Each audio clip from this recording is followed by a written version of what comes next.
नहीं चलेगी, नहीं चलेगी, नहीं चलेगी। ICDS का निजीकरण, संविदाकरण नहीं चलेगा, नहीं चलेगा, नहीं चलेगा। आंगनबाड़ी में खाली पदों पर स्थायी नियुक्ति शुरू करो, शुरू करो, शुरू करो। आंगनबाड़ी कर्मचारियों के मानदेय में वृद्धि करो, वृद्धि करो, वृद्धि करो। आंगनबाड़ी कर्मचारियों के मानदेय में वृद्धि करो, वृद्धि करो, वृद्धि करो। आंगनबाड़ी कर्मचारियों को रिटायरमेंट पर पेंशन दो, पेंशन दो, पेंशन दो। ऑनलाइन काम के लिए इस मंच पे हमारी महासचिव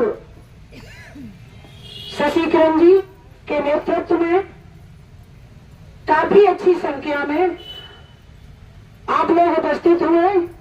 इसी के साथ साथ बरनाल ब्लॉक से आई हुई हमारी ममता बदारिया जी जिला उपाध्यक्ष और सबसे कर्मठ और जुझारू हमारी बहन रेहाना जी ब्लॉक अध्यक्ष बरनाल, जागीर ब्लॉक की ब्लॉक अध्यक्ष शशि किरण जी, करेल की ब्लॉक अध्यक्ष अलका यादव जी, बेवर की ब्लॉक अध्यक्ष हमारे रिटायर हुई हैं और दुख का विषय है कि उनके पति का देहांत होने की वजह से आज हम लोगों के बीच उपस्थित नहीं हो पाई।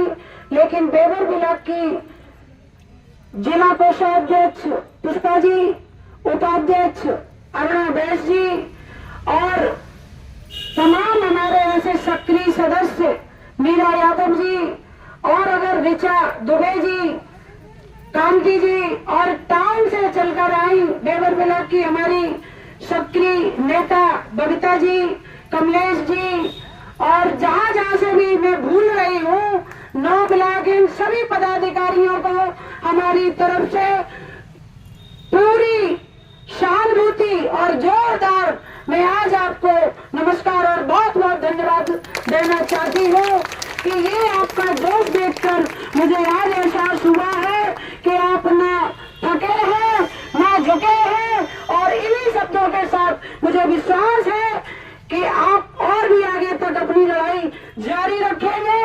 बहनों, मैं ज्यादा टाइम न लेते हुए पुनः आज का जो बहुत ही हमारी बहनों पे दुख की घड़ी पड़ी है उस संबंध में आज मैं जानकारी देना चाहूंगी। सभी बहनें इसे ध्यान से सुने और बताए हुए शब्दों का अपने अपने ब्लॉक में जाके चर्चा करें। सेवा में माननीय मुख्यमंत्री जी उत्तर प्रदेश लखनऊ श्रीमान जिला अधिकारी महोदय मैनपुरी, विषय आंगनबाड़ी केंद्रों में ECCE एजुकेटर नियुक्ति किए जाने के संबंध में महोदय निवेदन इस प्रकार है कि जनहित की ICDS योजना में आंगनबाड़ी केंद्रों पर आंगनबाड़ी कर्मचारियों द्वारा दी जाने वाली 6 मूल सेवाओं में सबसे प्रमुख 3 से 6 वर्ष के बच्चों की स्कूल पूर्व शिक्षा सभी आंगनबाड़ी कर्मचारी महिलाएं हैं तथा वह इसके लिए पूरी तरह शिक्षित, प्रशिक्षित व अनुभवी है। लंबे समय से जब से इस योजना की शुरुआत हुई है ये कर्मचारी मूल सेवाओं में सबसे प्रमुख 3 से 6 वर्ष के बच्चों की स्कूल पूर्व शिक्षा सभी आंगनबाड़ी कर्मचारी महिलाएं हैं तथा इसके लिए पूरी तरह शिक्षित, प्रशिक्षित व अनुभवी है। लंबे समय से जब से इस योजना की शुरुआत हुई है ये कर्मचारी पूरी तत्परता तथा कुशलता से सफलता पूर्वक यह कार्य कर रही हैं। इन महिला कर्मचारियों की देखरेख में आंगनबाड़ी केंद्रों में ये बच्चे सुरक्षित व स्वाभाविक वातावरण में स्कूल पूर्व शिक्षा के लिए तैयार हो रहे हैं। अब आंगनबाड़ी केंद्रों के बेसिक स्कूलों से संबंध होने के बाद पिछले 2 वर्षों से इन्हें दोबारा प्रशिक्षित किया गया है। खेद का विषय है कि उच्च शिक्षा प्रशिक्षित अनुभवी तथा लंबा कार्य अनुभव रखने वाली हमारी आंगनबाड़ी कर्मचारियों के मामले में बढ़ोतरी, प्रमोशन, खाली पदों पर नई नियुक्तियां, रिटायरमेंट लाभ देने के बजाय उनके मूल कार्य व सेवा 3 से 6 वर्ष के बच्चों की स्कूल पूर्व शिक्षा के लिए अलग से भारी भरकम मामले पर ECCE एजुकेटर की बड़े पैमाने पर नियुक्ति की जा रही है, जो साफ तौर पर इनके कार्यों, सेवाओं और अत्युन्नत इसके प्रदेश भर की आंगनबाड़ी कर्मचारियों में भारी असंतोष है तथा वे मानदेय सेवा पर खतरा महसूस कर रही है, ताकि सरकार का ये कदम जनहित की ICDS योजना का निजीकरण की तरफ ले जाएगा तथा आउटसोर्सिंग से संविदा पर अस्थायी रूप से नियुक्ति ये एजुकेटर, जिनमें पुरुष भी होंगे, से आंगनबाड़ी केंद्रों के नन्हे मुन्नों को मां के आंगन जैसा वातावरण, सुरक्षा तथा संवेदनशील वातावरण नहीं मिल पाएगा। इससे आंगनबाड़ी कर्मचारियों के खाली पदों पर नियुक्ति की बाट जोड़ रही प्रदेश की लाखों गरीब, विधवा व पिछड़ी महिलाएं बहुत ही निराश होंगी। अतः आज 2 सितंबर 2024 को प्रदेश व्यापी शांतिपूर्ण माननीय मुख्यमंत्री जी को ज्ञापन कार्यक्रम के माध्यम से हमारी एसोसिएशन सरकार से प्रदेश भर की आंगनबाड़ी कर्मचारियों की आशंकाओं, चिंताओं के मद्देनजर अलग से ICCE एजुकेटर नियुक्त करने के अपने फैसले पर पुनः विचार करते हुए इसे जनहित तथा महिला आंगनबाड़ी कर्मचारियों व आंगनबाड़ी केंद्रों के 3 से 6 वर्ष के बच्चों के हित में निरस्त करने की मांग करती है। साथ ही एसोसिएशन मांग करती है कि बेतहाशा महंगाई, लंबी सेवा अवधि आदि को देखते हुए आंगनबाड़ी कर्मचारियों के मानदेय को तत्काल 10,000 रुपए प्रतिमाह किया जाए तथा निर्धारित योग्यता वाली कर्मचारियों के प्रमोशन किए जाए। खाली पदों पर तत्काल नई भर्ती की जाए तथा रिटायर्ड हो रही कर्मचारियों को पेंशन दी जाए। साथ ही ऑनलाइन कार्य के बढ़ते बोझ को देखते हुए डाटा आदि के लिए पर्याप्त धनराशि दी जाए। बहनों, बड़ा दुख का विषय है कि हमारी उत्तर प्रदेश में जिला मैनपुरी में भी बहुत भारी संख्या में हमारी आंगनबाड़ी बहनों ने प्रशिक्षण लिया। अगर जितनी बहनों ने प्रशिक्षण लिए हैं, प्रमाण पत्र मिले हैं ECCE के, तो हाथ उठा के आप बताएं। हम आप पत्रकार बंधु से भी अनुरोध करना चाहेंगे कि आप देखिए ECCE के सभी बहनों ने प्रशिक्षण दिए, सरकार ने इन्हें प्रमाण पत्र दिए गए।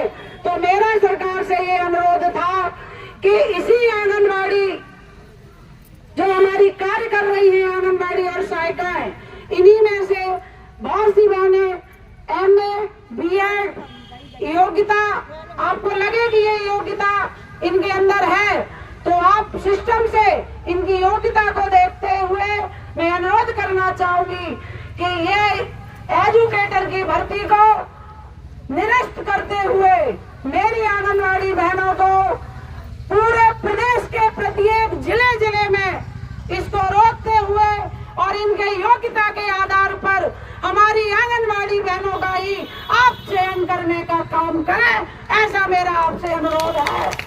ये बहनों ने गांव में कितना मर गया, कितना जिंदा है, कितना मरने वाला है, कितना कुपोषित है, कितना पोलियो ड्रॉप पी चुका है, कितना नहीं पी चुका है, BLO का काम हो और पोलियो का काम हो, ईंट भट्टों का काम हो, जितने भी कार्य हैं सारे कार्य हमारी आंगनबाड़ी बहन इसी उम्मीद से कर रही है कि आज नहीं तो कल आप सरकार हमें जरूर कुछ देगी।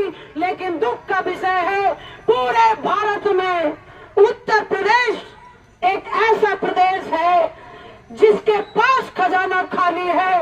एक चवन्नी हमारी आंगनबाड़ी बहनों को वृद्धि नहीं की, इससे बड़ा और महिलाओं के साथ क्या छलावा होगा।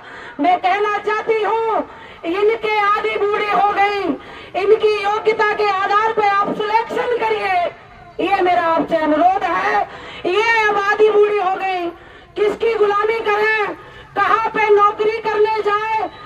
गरीब परिवारों से आती हैं। ज्यादातर हमारी बहनें विधवा, तलाकशुदा, बहुत ही पिछड़े परिवारों से आके यहाँ पे नौकरी में लगी है।